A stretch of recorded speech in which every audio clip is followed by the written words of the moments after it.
For over half a century, the Zodiac Killer has haunted America's imagination, not just for the brutality of his murders, but for the cryptic letters he sent to the press. Were they simple taunts, or part of a deeper, hidden game? Some believe the truth lies buried in the ciphers, codes that may reveal not only his identity, but a chilling purpose far beyond the killings themselves. Let's go back to where it all began. It began on a warm July night in 1969 in Vallejo, California. The quiet hush of suburbia was broken not by the echo of laughter or a passing car, but by gunshots that tore through the stillness like thunder. Darlene Farron and Michael Mageau, two young lovers parked in a secluded lot, were ambushed without warning. Darlene would not survive the night. Michael, barely clinging to life, gave the police a fragmented description of the attacker. But what none of them could have known then, not the detectives, the townspeople, or the sleepless journalists, was that this was only the beginning. The man who pulled the trigger wasn't just a killer.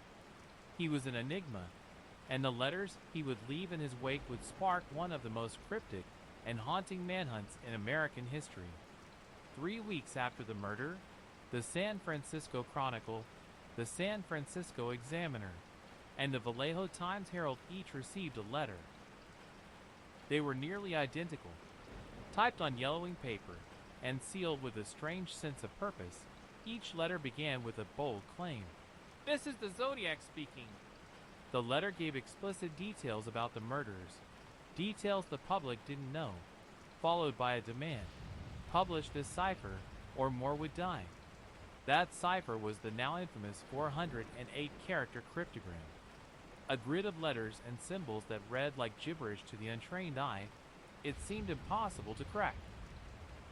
But then a schoolteacher and his wife, Donald and Betty Harden of Salinas, took a quiet weekend to decipher the killer's code. The message it revealed was chilling.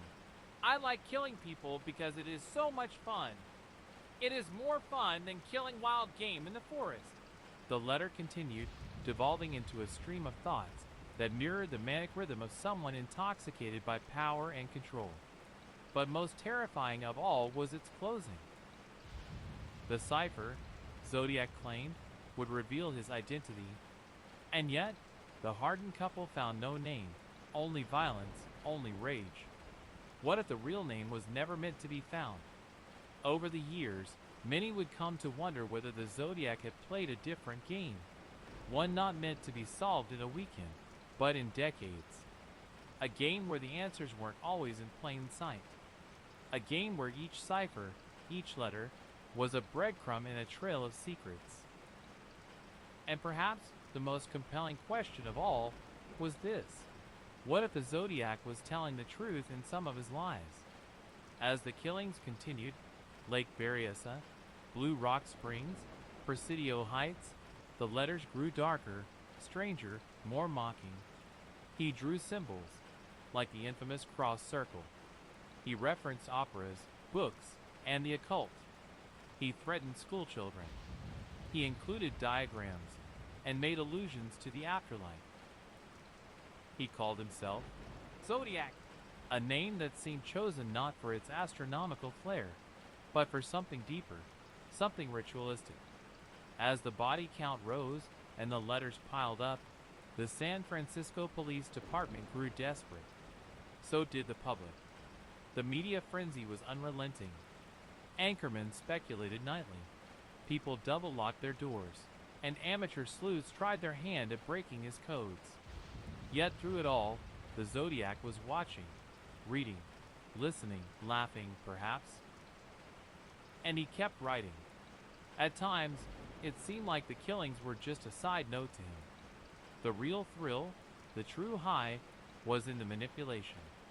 The letters were his theater, and we were all his audience. But then he vanished.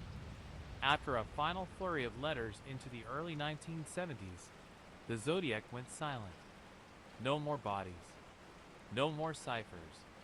No more threats. Police departments were left with boxes of unsolved evidence. And then, like a ghost slipping into shadow, he was gone. But the letters, those strange, menacing puzzles, remained, and people never stopped trying to solve them. Fast forward to decades later, 2007. A retired cryptographer named David Oranchak had been studying the Zodiac's letters for years. One puzzle, in particular, the 340-character cipher sent to the Chronicle in 1969, had stumped everyone. Some said it was a hoax. Others were convinced it held the key to everything.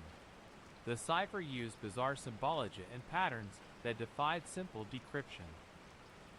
But David noticed something others had missed: repetition. A peculiar rhythm in the characters. He wasn't alone. Two other codebreakers, Jarl Van Eyck and Sam Blake, joined the effort, using software and sheer obsession to break the cipher open.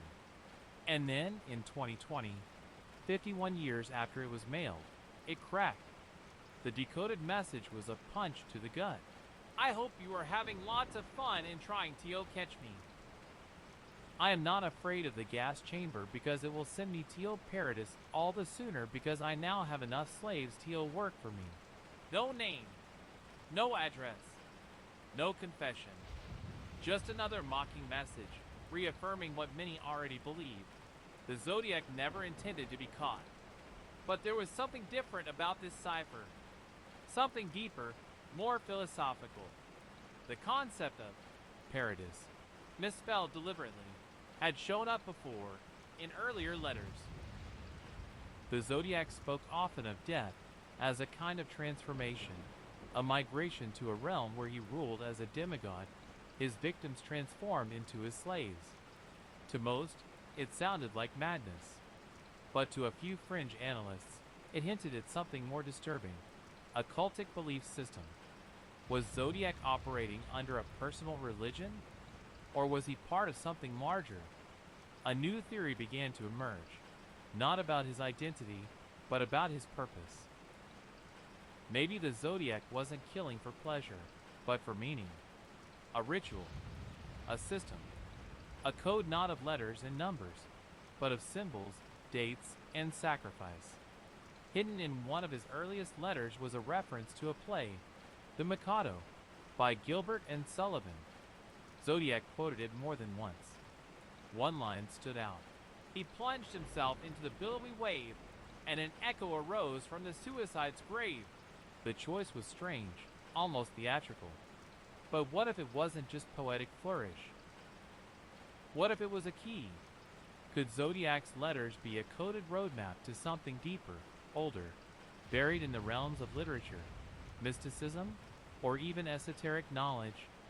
In 2013, a linguist named Dr. Marianne Foster began analyzing the Zodiac letters not just as ciphers, but as linguistic artifacts. She focused on word frequency, syntax, and rare vocabulary patterns. What she found astonished her. The Zodiac's writing bore the unmistakable signature of someone educated, possibly even in the humanities. His grammar was inconsistent, yes, but it followed a peculiar pattern. He capitalized seemingly random words. He used archaic phrases, sometimes British in origin. More disturbingly, she found that his phrasing mirrored certain texts in Masonic rituals and occult documents dating back to the 19th century. When she cross-referenced Zodiac's letters with Masonic cipher rituals and passages from Aleister Crowley's Thelema writings, she found subtle parallels. Symbols repurposed, phrases inverted, names encoded. Could it be that the Zodiac's codes were more than puzzles? Were they echoes of an ideology? If so, who taught him? Where did he learn these rituals? Was this man, so obsessed with control and symbolism, hiding not just his name, but a belief system encoded into each stroke of his pen? That was the theory that led one former detective, Elliot Granger, into a rabbit hole that nearly destroyed him. Granger, retired from the SFPD in 1995, had worked briefly on the Zodiac case in his early years. Haunted by the unsolved mystery, he returned to it in his old age, combing through old evidence files.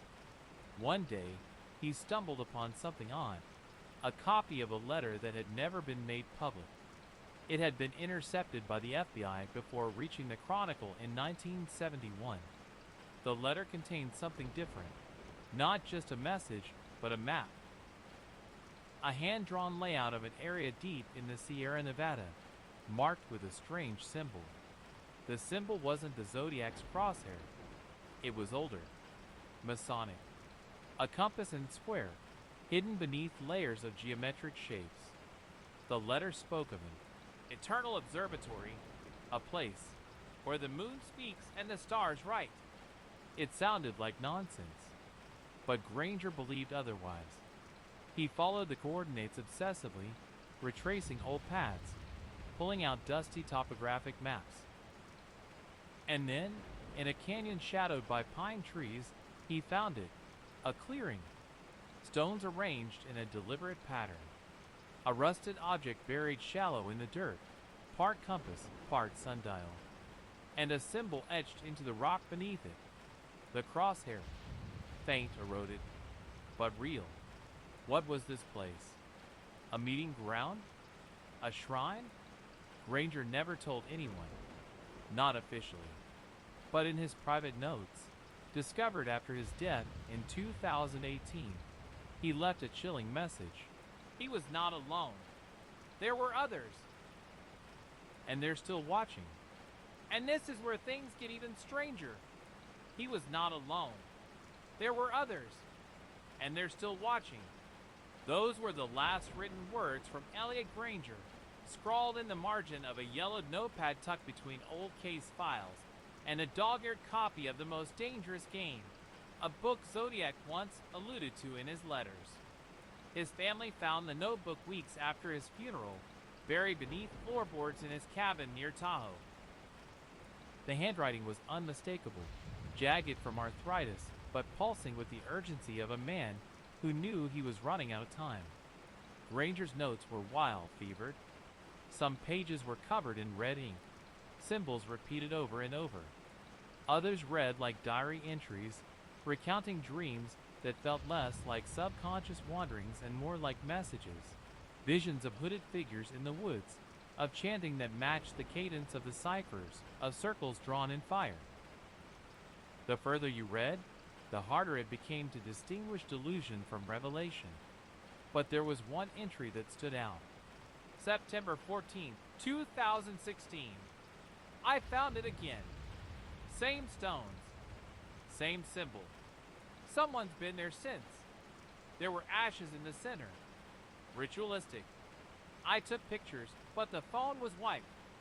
No signal out there. Came back and found my mailbox ripped open. Inside was a postcard. Postmarked Vallejo. No return address. Just the word observer. In all caps. Investigators dismissed it. Another coincidence. Another obsessed retiree slipping into madness. But a few journalists, those who had dedicated years to Zodiac's mythology, weren't so sure. They began whispering about something called the Observers. A name that came up only in the fringes of online forums and decades-old police memos. People who believed the Zodiac wasn't a lone killer, but a symbol. A vessel. Part of a group with its own doctrine, using death as sacrament and cipher as scripture. It sounded ridiculous, like something out of a conspiracy thriller, until a journalist named Harper Vance went missing in October 2019. Harper had been deep in Zodiac research for the Sunburn Files, a podcast she ran with chilling precision. Listeners praised her for unraveling obscure angles of the case, tying Zodiac's letters to Cold War psychological operations, to early military encryption techniques, even to fringe cults operating in the Bay Area during the late 60s. The night she disappeared, she had just uploaded a teaser for her next episode, The Secret Cipher Nobody Published. In that teaser, she played an audio clip, an old man's voice, brittle but clear. It was Granger. There's a letter they buried, the one that never made the papers. I've seen it. Not the one with the map. Another one. It mentions something, a ritual date, November 9th. A passage. He calls it the rebirth equation. That episode never aired. Harper was last seen leaving a diner in Napa. Her car was found abandoned 2 days later, keys still in the ignition, a single white envelope on the driver's seat. Inside was a blank piece of paper, but under blacklight, a message emerged. You spoke too much. We watch. We listen. The stars remember. The phrase seemed nonsensical, until someone noticed its similarity to a line from one of Zodiac's earliest letters. The best part of it is that when I die, I will be reborn in paradise, and all the ones I have killed will become my slaves. I will not give you my name, because you will try to slow down or stop my collecting of slaves for my afterlife. Harper had discovered something. Or maybe she was getting too close to something others wanted buried.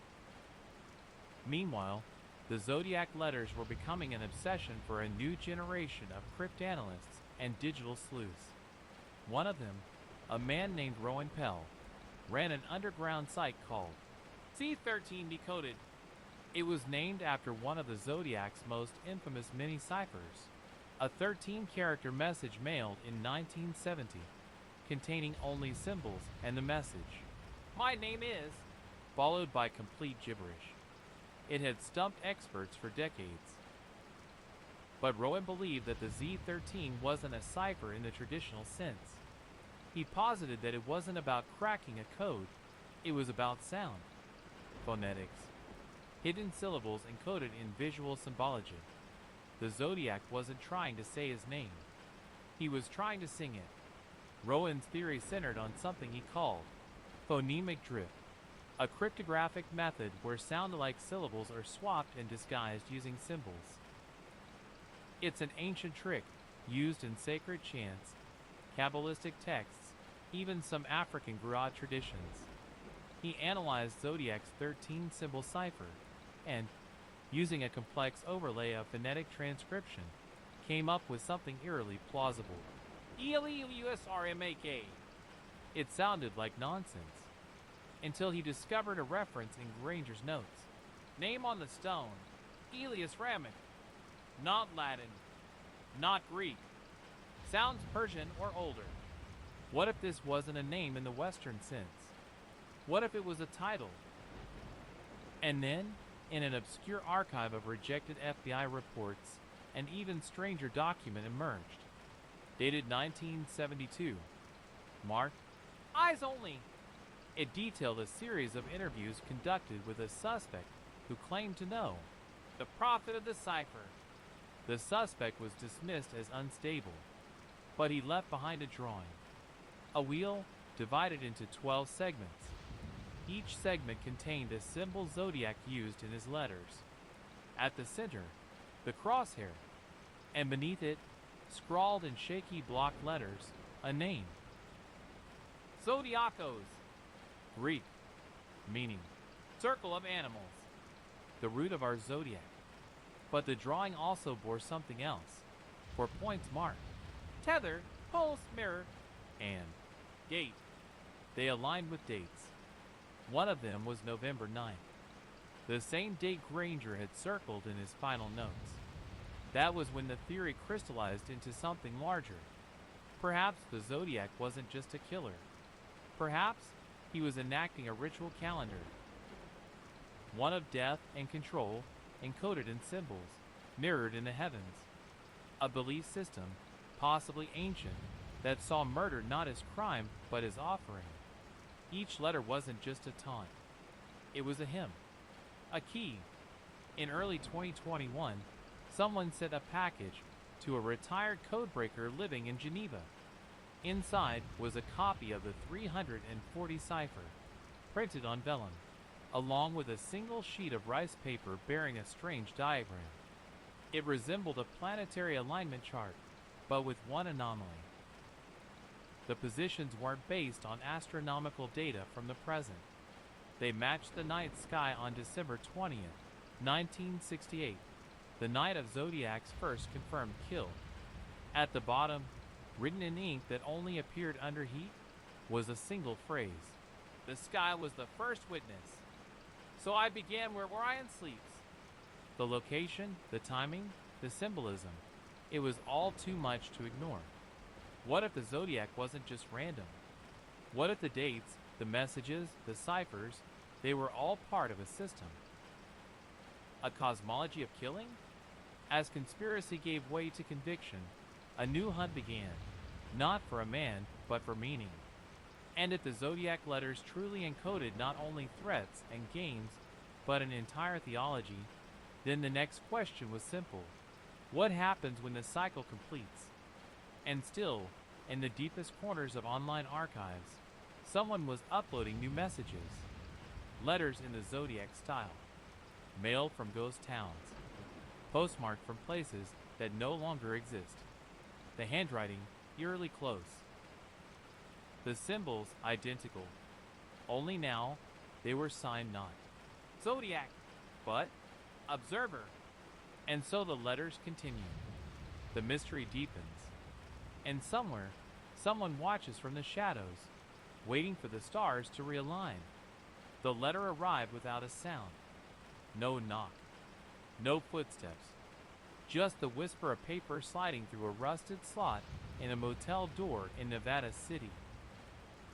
A small town tucked in the shadow of the Sierra foothills, where pine trees cast long, flickering shadows, and time often feels suspended. The man staying in room 6 didn't notice it until the next morning, when he nearly stepped on the envelope walking out for coffee. His name was Micah Trent, a former intelligence analyst turned documentarian, and though he hadn't worked for the government in years, he never stopped scanning his surroundings like someone who knew too much. The envelope was blank, no return address. Inside was a single sheet of paper, unlined and thick, like something pulled from an antique ledger. Typed across the center, in the courier typeface once used in every zodiac letter, was a message. The mirror cracks at tether. Ask them what they bury beneath the pulse. At first, he didn't understand. Tether. Pulse. What did it mean? But then, the memory struck him. 6 months earlier, Micah had been hired as a silent consultant on a case involving declassified psychological warfare documents. He wasn't supposed to speak about it, but deep inside a warehouse in Arlington, Virginia, he'd seen a file marked only with the Greek letter Omega. It contained fragments of an operation launched in 1966 under the Defense Intelligence Agency, Project Hexagram. It wasn't just military cryptography. It was something else. The goal? Develop programmable dissociation in enemy minds using embedded symbols and acoustic resonance. In simpler terms, use patterns, visual and auditory, to fracture the human psyche. Micah didn't think of Zodiac at the time.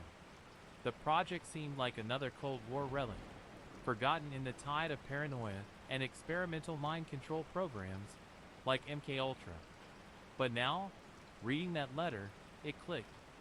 Zodiac's letters weren't just threats. They weren't just puzzles. They were weapons, symbols, words, frequency, patterns. They weren't meant to be understood. They were meant to disrupt. And now someone was bringing them back. He went digging. Using a network of off-the-record contacts, Micah traced the phrase, "Mirror cracks at tether," to an abandoned NSA relay station in Lassen County. The base had been decommissioned in 1973, around the same time Zodiac's letters began to slow. Officially, it was used for communications redundancy testing.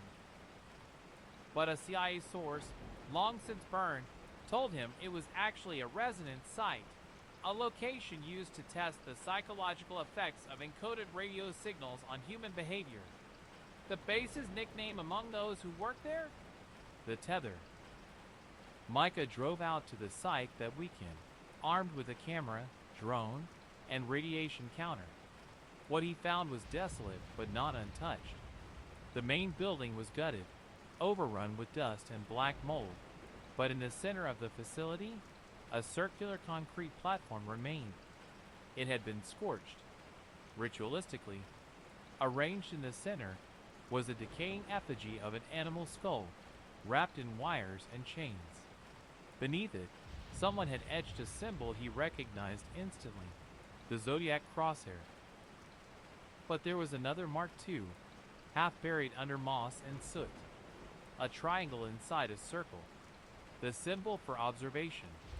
A symbol found only once in official records, on the insignia of a Black Ops surveillance project tied to Hexagram's spiritual successor, Operation Chimes.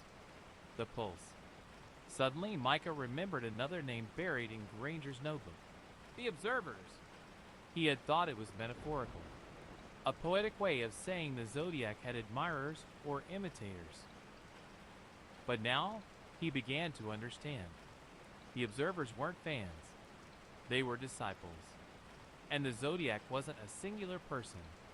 He was a prototype. Micah left the site shaken.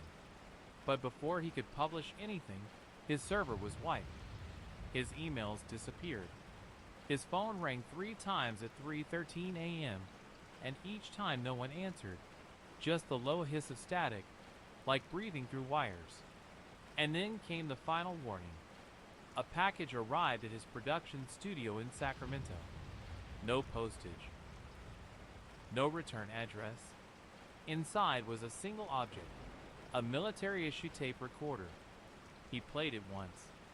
The voice was distorted, genderless, hollow. It repeated the same sentence 6 times. The wheel turns. The stars align. Do not follow the path of the first signal. And then it ended with a note. The next letter is coming. On the anniversary of the first. He always returns to the beginning. Micah vanished 3 weeks later. Some say he left the country. Others believe he was silenced. But before he disappeared, he uploaded a final hidden entry to his website.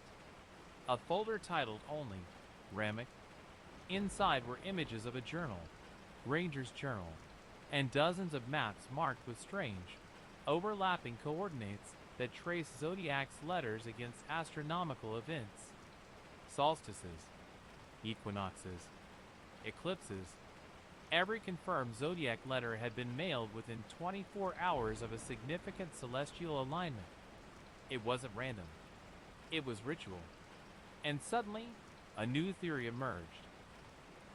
The killings weren't simply about power, or chaos, or madness. They were about control of memory. Every cipher, every letter, every symbol. Not just a taunt, not just a game, a spell, a form of memory weaponization. And if the letters were spells, then breaking the code didn't just mean revealing a name. It meant undoing the spell, reversing the ritual. But there was a problem. One cipher remained, unsolved, untouched. The Z32. A 32-character code mailed with a diagram of Mount Diablo and the message. The map coupled with this code will tell you where the bomb is set. No bomb was ever found.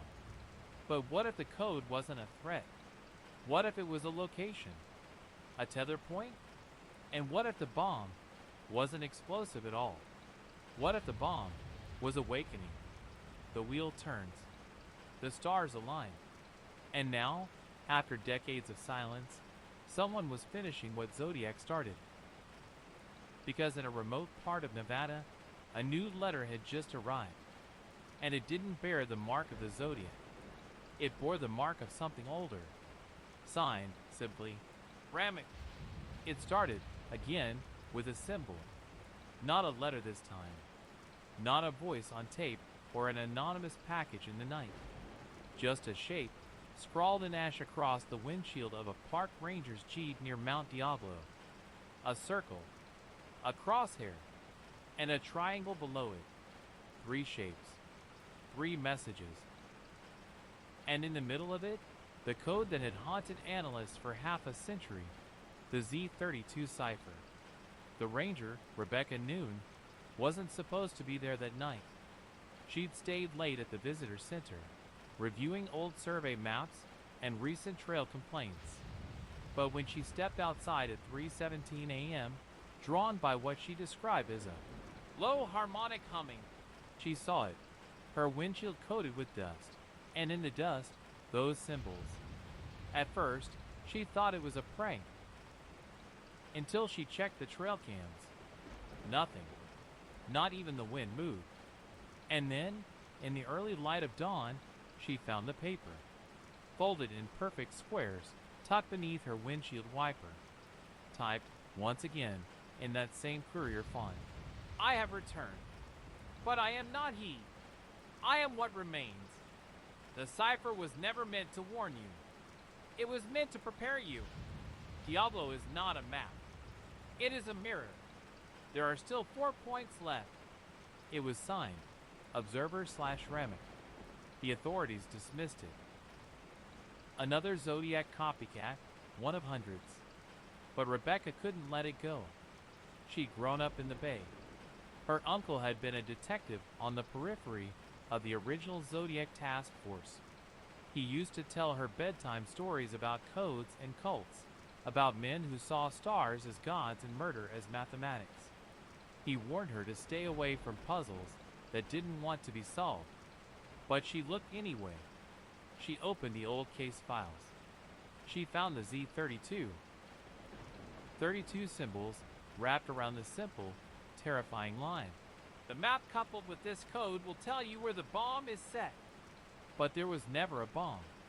There was only the diagram, the infamous compass rose Zodiac had drawn, with Mount Diablo marked in the center. Most had assumed it was a distraction.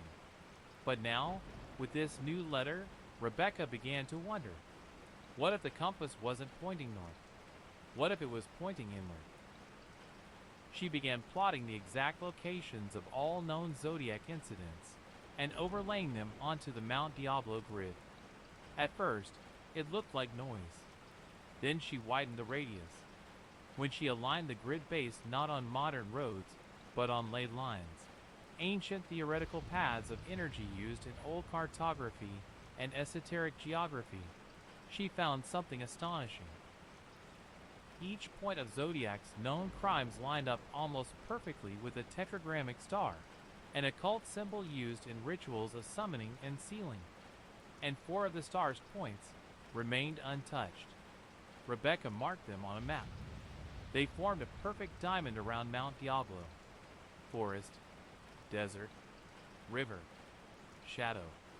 Each location bore the same geological signature: volcanic rock, magnetic interference, and nearby traces of quartz, known in certain spiritual traditions to amplify energy. It wasn't just a killing spree. It was a pattern, a ritual that had never been completed. And now someone, or something, was trying to finish it. One of the points was less than 50 miles from the ranger station. Rebecca packed a bag, checked her service weapon, and drove toward it, hard hammering like a warning. The location was deep in an area called Dead Horse Hollow, a stretch of forest so thick and forgotten it didn't even appear on Google Maps. She found it by following the oldest USGS survey record she could find, buried in a regional geological archive. When she arrived, there was no trail, no signs of life. But in the clearing, beneath a canopy of pine and clouded moonlight, there it was, a ring of stones, blackened, warm to the touch, and in the center, etched deep into the soil with surgical precision, the Zodiac symbol. Beneath it, buried under less than an inch of dirt, a sealed envelope. Inside, a page torn from an old dictionary. Only one word circled in red. Awaken! Rebecca backed out of the sight fast. But as she did, her phone lit up with a message. No number, no timestamp, just a string of characters. EKD Cheske Z3 FZVQPOKLMZ PKUZ13 Zodiacos. She sent it to a cryptography contact at Berkeley, someone who had once worked with Orangek's cipher-breaking group. He got back to her in minutes, voice trembling. It's not a cipher. It's a key. A phonetic hash, just like Pell described. But it only works if you speak it aloud, in the order of the stars. She didn't respond. She was already driving, heart racing, knowing that she crossed into something far deeper than any unsolved murder. That night, in her motel room in Concord, she tried the phrase. She spoke it aloud, slowly, carefully. As she did, the lights flickered. The floor creaked, and outside her window, something moved through the darkness. Not walking, but flowing, like wind trapped in human form. The phone rang 3 times. She didn't answer. She packed her things and vanished the next day. Her body was never found, but her laptop was. Inside, an audio file was playing on loop when authorities broke into the room. The voice again, the same one from Micah Trent's tape. Only now, it said something new. For points left, 3 have seen, 2 remember, 1 will speak. The gate opens when all observe. And with it, a copy of the Mount Diablo map. But now, the crosshairs were no longer in the center. They were shifting, moving toward a new location, toward a final point. And the last cipher, never published, never decoded, was found burned into the wall above the motel bed, scorched in what forensic analysts said was not fire, but radiation. No one could explain it, but when the image was enhanced, the symbol became clear. The crosshair encircling an eye. The Zodiac, but not alone. Because this time, the signature was different. We are Raman. We are the observer. The ritual is near completion. It was a dead town, quiet literally. The kind you pass on a highway and forget seconds later. No welcome sign, no marked roads, no hint that it ever lived. It existed briefly, long ago, on the edge of a county line in Northern California's Mendocino forest, and its name was Wade's Hollow. Only one structure still stood, a chapel swallowed by ivy and time. Windows long gone, roof collapsed, its floor covered in moss and silence. It had been marked for demolition since 1978, but had remained untouched, as if time itself refused to cross the threshold. No one had mentioned Wade's Hollow in relation to the Zodiac case. Not until a maintenance worker from the Bureau of Land Management found something behind the altar during a routine sweep. Tucked between the cracked foundation and a collapsed beam was a rusted ammunition canister, sealed shut and half used to the stone. Inside, a single letter, wrapped in wax paper, sealed with a mark no one had ever seen on any of Zodiac's previous mailings. A circle of stars, 13 in total. The document inside was dated April 13, 1971, written on the same yellowed paper, and in the same courier font as previous Zodiac letters, but it hadn't been addressed to a newspaper. It had been addressed to the United States government, specifically the Department of Defense, Psychological Operations Division. The contents were never released to the public, but a leaked transcript, later verified by a whistleblower in 2015, revealed the chilling contents. To those who control the Echo, you do not understand what you have started. The cipher is not mine. I only echoed it. I watched the symbols. I saw them move beneath the soil. I gave them blood so you would listen. But you listened too late. The gate is older than me, older than names. I only carried it. You fed it. I gave you 13. You buried the 14th. Now it wakes. Diablo is not the beginning. It is the mirror. The next sign will be on the dark moon, beneath the place you erased. You'll know it by the hum. I have said too much. You will not hear me again. I am not the one you seek. I am the veil. He is the hand. It was signed not with a name, but a symbol. The Zodiac crosshair, now drawn inside a triangle, surrounded by those 13 stars. No one could trace where the letter had come from or how it had ended up in Wade's Hollow, because according to government records, Wade's Hollow didn't exist in 1971. It had been destroyed in a fire in 1969, one day before the Zodiac's second known attack. And then came the kicker, the hum. For years, conspiracy forums had whispered about it. A strange, low-frequency sound detected around Mount Diablo and other supposed Zodiac-linked sites. Paranormal enthusiasts wrote it off as infrasound, geologists as underground water or tectonic movement. But in early 2022, a retired acoustic engineer named Malcolm Ives published an analysis that shattered those theories. He had recorded the hum himself, deep in the Nevada woods, near one of the 4 remaining points believed to be part of the zodiac star alignment. What he found wasn't geological, it was mechanical. The hum, when filtered and slowed, revealed harmonic intervals matching the Fibonacci sequence. But that wasn't all. When he converted the frequencies into visual waveforms, the result wasn't random noise. It was the zodiac symbol, repeating, bending, shifting, moving like a signal, like a beacon. Ives reached out to a contact at NASA's Deep Space Listening Array. They ran their own tests and confirmed the impossible. The hum was not terrestrial. It was being reflected back from space. When Ives went public with his findings, he was laughed out of academia. A month later, his house burned to the ground. The fire marshal ruled it a faulty water heater. But those who had followed the story knew better, especially after the second signal came in. This one wasn't a sound. It was a letter, mailed directly to a long-retired codebreaker who had worked on Zodiac's original ciphers. The envelope bore no stamp, no return address, just the mark, observer/Ramet. Inside, a new cipher, longer than any before, 313 characters, and scrawled in the margin in red ink. The last gate opens when the mouth of the circle is named. The phrase baffled even the most dedicated Zodiac cryptographers. It had no precedent in Zodiac's earlier patterns, until someone remembered a phrase from one of the oldest, still unsolved letters. "This is the Zodiac speaking.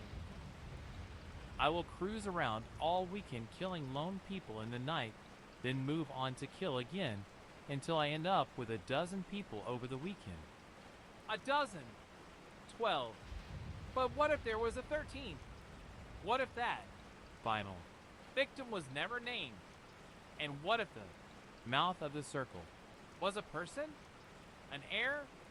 It was then that a theory surfaced, dark and wild, but impossible to ignore. The Zodiac killings were not just ritual murders, but a binding, a way to trap something, or perhaps to contain someone. Each murder, each cipher, a layer of control, a way to bind an entity, a consciousness to a body, a place, a time.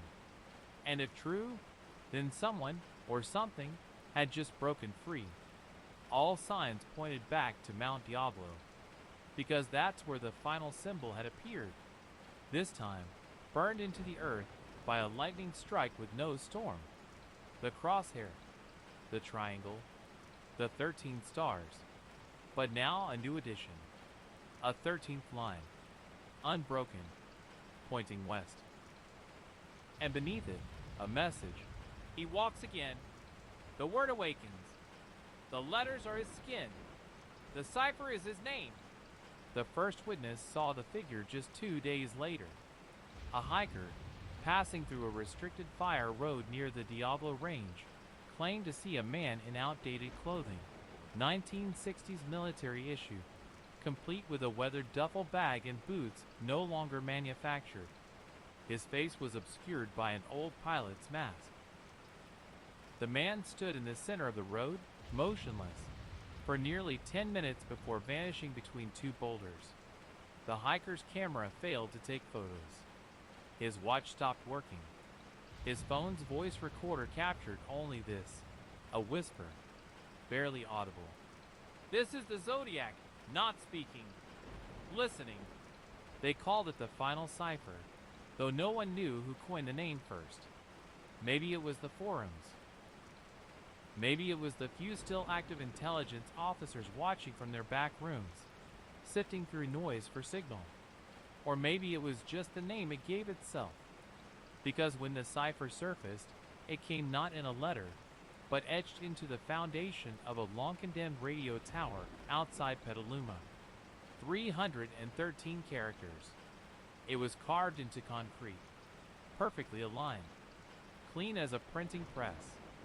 No signs of tools, no footsteps, no entry. It was discovered by a land surveyor who had been tracking seismic readings in the region, anomalous frequencies that had begun pulsing through the soil every 13 days, frequencies matching the hum. The sound traced to Mount Diablo, yes, but now it was moving, shifting, like the tone was walking. When the cipher was first decoded, it didn't yield a readable message, but it did produce coordinates. 12 sets, each one marking locations tied to previous Zodiac events. And a 13th, never seen before, in the middle of Goat Hill, a now-vanished settlement near the Oregon border. A place that existed briefly during the gold rush and then vanished from maps, as if swallowed whole. The location was confirmed using LiDAR scans. Beneath a dense thicket of redwoods, a strange artificial clearing formed a perfect circle, 88 feet in diameter. At its center stood a stone monolith, half buried, covered in moss and lichen. But when cleared, it revealed a disturbing message. "The gate speaks in names. The final letter is not written. It is remembered." Etched below that, once again, the crosshair. Only now, its 4 quadrants bore different glyphs, each more arcane than the last. Anthropologists and symbologists scrambled to identify them. The best guess was this: the 4 glyphs came from distinct ancient cultures: Phoenician, Sumerian, Etruscan, and Mayan, and they all meant the same thing: to call, to awaken, to bind, to name. And then the final symbol beneath the crosshair was translated. It was a word, in a language no longer spoken, something older than Greek, older than Latin, from the lost proto-script known as Danian. The word translated loosely to witness. From that moment forward, everything changed. The letter watchers, those cryptologists, linguists, and fringe scholars who had quietly monitored Zodiac material for decades, began receiving encrypted signals across disparate channels. Amateur radio, defunct Morse code frequencies, even buried on the blockchain. Each signal contained the same 4 sounds, looped indefinitely. RAM, AK, so, D. At first, they seemed meaningless. Then, someone played them simultaneously through a harmonic isolator. The frequencies merged. The signal formed a spectrogram image. It was a face, or rather, the absence of one. A void where the feature should be, surrounded by rings, like sound waves exploding from a central black mouth. Below it, one phrase repeated in modulation. "The circle was never meant to contain, only to remember." And suddenly, the motive behind everything, every cipher, every murder, every strange letter, shifted. This wasn't about solving the Zodiac's identity. This was about preventing someone from forgetting it. The Zodiac letters weren't signatures. They were anchors. Each one a reinforcement, a renewal, a reminder of a name that could not be spoken, only symbolized. Because if that name were forgotten, if the ritual circle lost its charge, it wouldn't be the end of the killer. It would be his beginning. That's when they found the original letter, buried in an evidence locker in San Bernardino County, mislabeled, misfiled, and nearly incinerated during an archive purge, dated December 11, 1968, 3 days before the first confirmed Zodiac murder. It was addressed not to a newspaper or a police station, but to a woman, name redacted. The letter began, like all the others, "This is the Zodiac speaking." But what followed was unlike anything seen before. "You called me before you knew my name. You summoned me when you wrote the word. I am only the shape. You are the speaker. The circle began with you, and it ends where you buried the 13th. The map you burned. The photo you tore. I never forgot. I never stopped remembering. But you did. You must speak it, or I will. Paradise is not a place.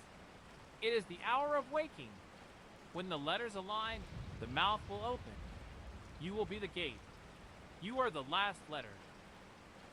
The envelope contained no return address, but in the bottom corner of the letter was a faint impression. A fingerprint. When tested decades later using modern biometric systems, it didn't match any Zodiac suspects. It didn't match any person at all. The ridges were wrong. Too narrow. The spiral orientation reversed. More like a copy of a fingerprint. Something imitating the form of identity, not belonging to one. As if the writer had never been human, or hadn't always been. Investigators re-examined all previous Zodiac letters with this in mind. One detail, long dismissed, took on new weight. In every authentic Zodiac letter, at least one word was written with an unusual curve to it. Not a flourish, not stylistic, but a slant that suggested the hand was compensating, like it was tracing a shape it had memorized but never fully understood. And the word most commonly distorted? Eileen. Not. Kill. Not. Name. Not. Zodiac. Just the first person. The self. As if the writer didn't know how to properly inhabit it. Then came the final clue.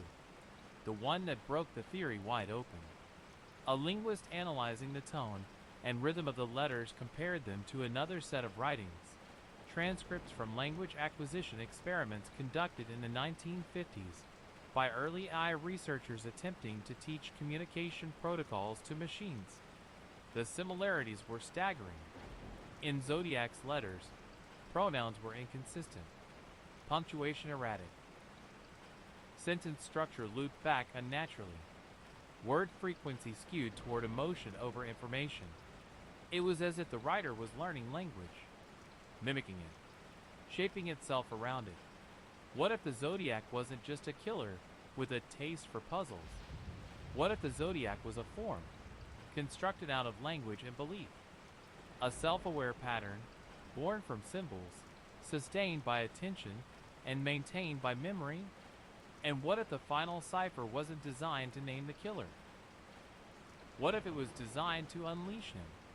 Because according to the decoded segments of the 313-character cipher, when all 13 points align, when all 4 glyphs are activated, and when the final witness speaks the forgotten name aloud, the circle will open, and whatever was sealed inside, whatever was bound by blood, ritual, and paper, will no longer need to be remembered, because it will return to speak for itself.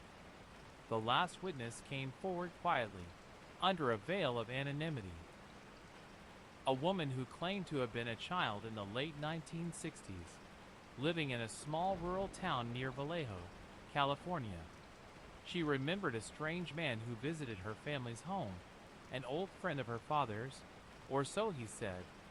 He carried a leather-bound notebook, covered in strange symbols. She never saw his face clearly.